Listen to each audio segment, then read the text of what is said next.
Hello, Mark. Hi. How are you? Good, thank you. Good. Just wanted to initially ask you about team news. Obviously, Tom Carney came off injured against Man City, so how's he? A new signing, Alex Iwobi, could we expect to see him? About the updates and news about Tom and some of the others, I can tell you that Sasa Lukic is going to be still out. From the options, Tom is leaned out. We are going to decide this afternoon if he's going to be involved or not in the squad list, like some of the others. You know, so you have some players they arrived yesterday from the national teams. You have to keep assessing them to take decisions for tomorrow's game. But about Tom Carney, that is the reality. He haven't done all the week with his teammates, some individual work. Yesterday and today he did some work. Let's go. I'm going to take the decision with our medical staff and with the player as well to see if he can be involved or not in the squad list. And that's in regards to Tom or Alex Iwobi? Alex Iwobi is going to be involved in the squad list. Okay, Yes, as you know, of course, come from the injury that he when he signed with us, but he did part of his week. He's going to be involved in the squad list. Yes. And what do you expect from a player like that in coming into the squad, and the calibre of talent that he's had over the last couple of years with the likes of Arsenal and Everton? What do you think he'll bring to Fulham? It's what we expect from all the players that we signed. To be honest, I don't like to talk just about one player, but as you know, he's a player that I know really well. We signed him when I was in Everton, and of course we did now in Fulham too. And first, is really a player that can play in many different positions behind the striker. He can be a simple midfielder in one of two number 8 positions that we use in that triangle. He can be one of the wide players as well. He can play in different positions, and more than that, he's a player that can do this but with quality. Of course, he's a player that fits really well in the way you play, the way you want to play, in the system that we want to play as well, with the dynamic, with the physicality as well, because apart from the technical player, he's a player with capacity and the resilience, the resistance to play at this level. And we are really happy to have him with us. But as I mentioned before, like all the players, when we sign players, we always expect good things from them, and Alex Iwobi is another one. Yeah. I wanted to ask about João Pellegrini and Harrison Reed have signed new contracts with Fulham. You must be pleased with that, especially considering with João, there's a lot of speculation around his future up until the final, the 11th hour on deadline day. Great news for us as a football club. When you decided to announce both at the same time, something behind that, we knew 100% sure that it's going to have an impact in our fans. And to be honest, I'm here. Our players, they are here to make the people proud and to make our fans proud of ourselves. A lot of noise during the last 2 months around our football club, everything what's happened, and we felt that was a good moment to take important decisions and to give the fans good feelings as well. It's for that we work every single day, to be honest, thinking on them, of course, results about the club, all that stuff, but thinking on them and to make the people that love this football club pleased and happy from ourselves. And as I said before, great news for us, for our fans, for both, and we are really happy for that. Harrison Reed is a player that already has, I think, 150 appearances almost with our shirt. That I think speaks about himself, how he's being important for this club on the pitch and off the pitch as well. He's an important guy in our dressing room. And João, because it's not easy when you arrive in the first season in Premier League and you have the quality to have the impact that he had last season in our football club, in the competition as well, in the opposition side as well, and this is a great news for our football club and for our fans. Lovely. And just lastly, I wanted to ask, referee's chief Howard Webb came out and said that the second goal shouldn't have stood against that Manchester City fixture. It seems to be a recurring theme with VAR decisions coming back, or at least reflecting on those decisions at a later point. As a manager, obviously, that must be frustrating to some degree, having, the game's been and finished. The decision didn't work in your favour. VAR doesn't seem to do what it's supposed to do when it comes to the games. Of course, it's a big disappointment for us. I cannot hide the situation. Mistakes from myself, from players, from managers, from referees, linesmen, can happen, pressure of the game, but when the things are so clear and you are with all the conditions to see and to understand football and to see the rules, to know the rules and to see the things on the screen, it's almost impossible for us to understand how the things happen. And of course, this is the big frustration for us because, unfortunately for us, we know that season is really long and will happen with the other clubs. And I hope that will not happen always with us, of course. But the first 4 games of the season, they have been really tough for us in terms of decisions from the VAR. The things are so clear, the penalties against us and the last goal, that is difficult for us to understand about the linesmen, about the referees. As I said before, everyone makes mistakes in this sport. It's so competitive, it's quick, it's intense, all that stuff. But when the things are so clear on the screen, the mistake has to be avoided, 100% sure. And when this don't happen and was so obvious and clear, of course, it's a big disappointment for us.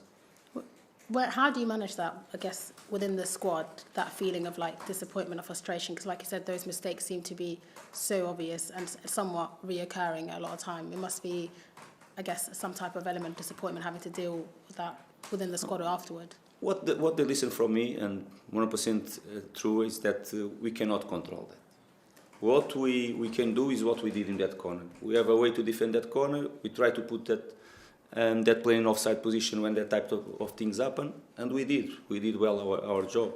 Decisions from the other people that they are involved, we respect, even if it's almost impossible to accept like that one, at the level that we are, because, okay, we understand, they apologize, we understand everything. We lost the game clear in the second half in terms of numbers, unfortunately for us. But the points will not come for us no more. That is the stuff. But we cannot control. And the other players, they listen from me. I did that, and I said them at the half time straight away before we went for the second half that we cannot control, we cannot lose focus in that situation. We are completely disappointed. It's better even to don't see the images that is going to be even worse. And I repeated again this morning before the session about this situation. Okay, it's being decisions that are coming against us, but we cannot control. We have to try to control and to play as better as you can to in football matches, and of course respect everyone that is involved in the football matches too. Lovely, thank you, Mr. Luck. Marco, good to see you. This Saturday, your 100th match in charge of Fulham. How time flies when you're having fun. Yes, all time flies. Carmelo mentioned that for me. I didn't know that. Mentioned for me before the press conference start. Okay, it's a nice number. It's a good number, and the time flies. Really, is unbelievable. Sometimes it's being not long time, but it's a good time. But look, that was yesterday because football is so intense. Our job is everything so intense. Is the way I like to live my job as well. That sometimes you don't feel the time going, and the reality that is already. One of the official matches is going to be tomorrow, and it's a nice number. It's a nice number, but again, what is in my mind is try to stamp that number with the 3 points in a game that is going to be really tough for us. 4 Premier League games in the 4 points you've picked up. The international break with the transfer window closed as well. Did it feel an opportunity for yourself, for your staff, for the players that were still at the football club during the international window, a chance to reset, to go again? What I'm going to tell you that we have to play football matches. We have to try to get points. We try to win matches. Doesn't matter when. And we, under really difficult circumstances, the last month, the 4 Premier League games as you mentioned, and the Carabao Cup game against Tottenham, a tough side. We wanted to have more points. It's true, but one of the things that we were, and I repeat again, under difficult circumstances, some that from ourselves, the injured players, all that stuff. I didn't have one day until now from the beginning of the season with all the squad ready to work. And of course other circumstances that we cannot control, we have spoken before. It's being difficult for us, but we have been always really competitive in all the games. Things that we cannot control make things more difficult for us, like the penalty against Brentford, some mistakes we made against Brentford, the offside goal against City and the penalty against City, that for me they were clear mistakes. That type of things we cannot control, we cannot go. It's not an excuse for us. I prefer to look for what we can improve, and we are going to improve. 100% sure. We need time, like all the managers need time to gel everything, to create connections and between the players and the players that are here from the last season and the new players that they arrive. Will take some time, but at the same time we have to be really competitive and to do our best to win football matches. But it's not that the things are going to start now, because I cannot say that, because we worked so hard to get points the last few games.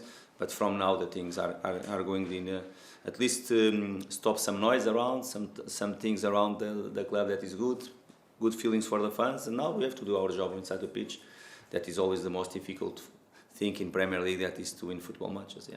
Luton Town this weekend, maybe a word on Rob Edwards, who delivered a remarkable promotion for them in so many ways last season. Yes, they did fantastic.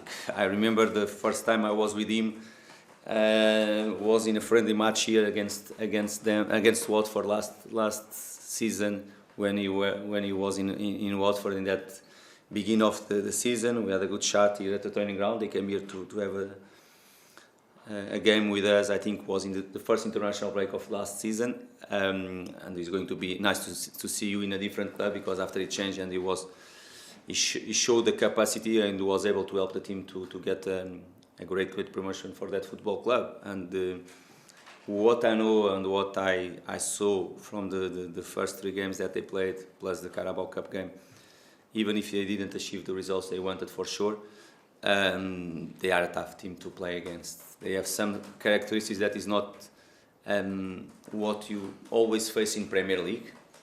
They have different characteristics that is tough to play against, and we have to be always with a full focus. We have to play with quality. We have to be to play at our best level, to show the quality, to organize them, and that 5 at the back every time, plus 4 players, plus 3 midfielders and the 2 strikers. That they are always a threat in some offensive transitions and in some moments inside the box as well. That's come our quality, but it's a game that is going to demand from ourselves really focus in all the challenge. We game with a lot of challenge, first and second balls, the way they play, we are going to demand from ourselves, and it's a game that from our back line, from our midfielders, will demand from ourselves a really focus. Finally from me, maybe talk more about the challenge of getting promoted, filling the gap between the Premier League and the Championship, acclimatising as soon as possible to the top flight. So many pundits, I guess, are quick to write off those sides that get promoted, and that's the kind of scrutiny that Luton are having to deal with at this moment in time that I guess you had to deal with when you got Fulham promoted. What I can tell them, and I know what we are talking about, probably is they are the same people that last season they said before the season start that Fulham doesn't have chance. Fulham was the favourites to go down. Fulham will be the last team on the table for sure. Probably, I don't know the people. Normally, I don't look really for this situation. I respect, because they are paid to make comments and to say what is their feelings, what they think about, and of course we have to respect. Like they respect what I'm saying right now, and is the way I see football. But probably they are the same people that last season they did the same with Fulham, and that's it. It's their job. They have to comment, and we have to respect their comments as well. Thank you. With that in mind, do you have some sympathy for Luton because they struggled so far? They don't need my sympathy, to be honest. They need to believe on themselves. I know that they have a manager with quality. They have shown the quality to be at this level. They achieved something unbelievable last season. No one expected that. They don't need the people to feel something from them. They know the quality they have. They know how they fight really hard to be at this level, and 100% sure they are going to keep fighting for that. And I don't have doubts. And if someone believe that in this competition you are going to have easy games or something like that, is the first mistake. I don't want to make mistakes. I don't want no one in this football club to think that something is going to not be hard, because it's going to be. And answer that to you, they don't need that from me. They need just what I have against every team that I play against: respect, and the same respect that we had in our preparation against City, against Tottenham, against Arsenal 15 days ago. 100% sure is the same respect that we showed during this week to play against Luton. Unfortunately for us, for Luton too, probably less players, we didn't have all the squad to prepare the game during the last 15 days. It's the only thing different, because all the other things, the way you prepare, the way you respect, the way you are analyzing them, is the same that we did against City. How fond are your memories of the last time you played Luton at Craven Cottage? A big win for many reasons. For me was, and what I want to mention, I expected this come on the table to the 3 points, and of course we got the title in that game. Is the main thing for me, and is really what is in my memory as well. Another thing was the goals, that the number of goals that Mitro in that night he achieved as well. The 3 things: these goals, the 3 points, and the title. Nothing more. It's great news that Xabi Alonso signed a new contract, but there are reports already that his agent has said the move to Bayern Munich has just been postponed. It will happen in the future. Do you feel that it is inevitable that he will move on at some stage in the near future? I don't want to talk about the market again, because it's going to be not a clever thing for myself.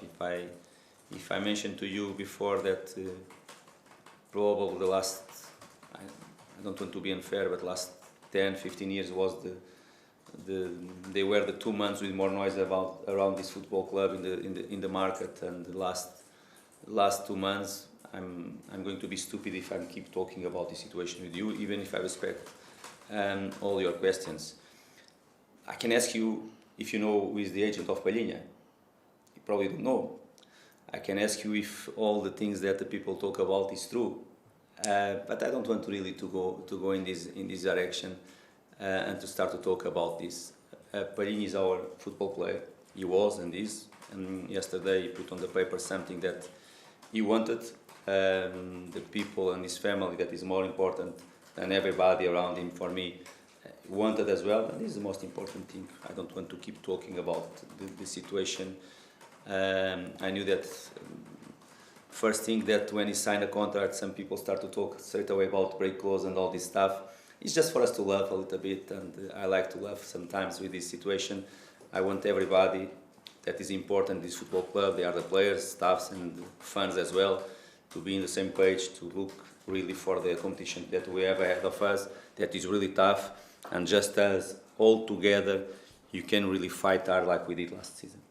So finally for me, now the transfer window has closed and there isn't that noise anymore, are you happy with the squad that you've got, or do you feel that maybe the club left it late in the end to bring in the players that you might have wanted?